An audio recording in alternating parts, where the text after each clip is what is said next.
বিজয়া দশমীর দিনে মা দুর্গা বাপের বাড়ি ছেড়ে স্বামীর বাড়ি মর্তে ফিরে যাওয়ার দিন। সনাতনী হিন্দু ধর্মাবলম্বী মানুষেরা উৎসবে আনন্দে মেতে উঠেছেন। ঠিক সেই দিনই বিষাদ নেমে এলো মুর্শিদাবাদের সুতির সরলা গ্রামের রামু মণ্ডলের। বাঙালির সেরা উৎসব দুর্গোৎসবের দিনে যখন সকলে আনন্দে মাতোয়ারা, ঠিক সেই দিনে বিষণ্ণ মনে চুরি যাওয়া একমাত্র সম্বল মাছ ধরার ডিঙি ফিরে পাওয়ার আশায় নদী পাড়ে বসে যেন বিড়বিড় করে কিছু বলে চলেছেন সুতির অসহায় মৎস্যজীবী রামু মণ্ডল। গরিব অসহায় দুস্থ রামু মণ্ডল নদীতে মাছ ধরে তার সংসার চলত।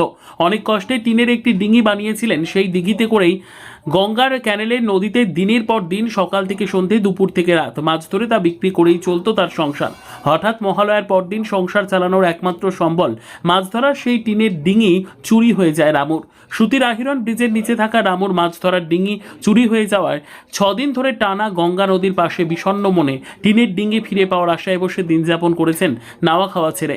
সুতির সরলা গ্রামের রামু ভরসা, আমি অসহায় গরিব মানুষ। গত 6 দিন আগে আমার সংসার চালানো একমাত্র সম্বল ডিঙি চুরি হয়ে গিয়েছে। ডিঙি ফিরে পাওয়ার আশায় গঙ্গা পাড়ে বসে বিষণ্ণ মনে সংসার ছেড়ে এখানেই বসে রয়েছে। সকলে দুর্গোৎসবে সামিল হলেও এবছর আমি সামিল হতে পারিনি, কারণ আমার মূল সম্বলটুকুই নেই, চুরি হয়ে গিয়েছে। আদৌ কি চুরি হয়ে যাওয়া রামু মণ্ডলের মাছ ধরার একমাত্র সম্বল ডিঙি ফিরে পাবে? যে চোর চুরি করে নিয়ে গেছে সেই চোর কি এতই মানবিক যে রামুর অসহায়তা দেখে তার সংসার চালানো বা তার উপার্জনের একমাত্র সম্বল মাছ ধরা জিনিস ফিরিয়ে দেবে? নাকি কোনো সহৃদয় ব্যক্তি রামুর পাশে এসে দাঁড়াবে?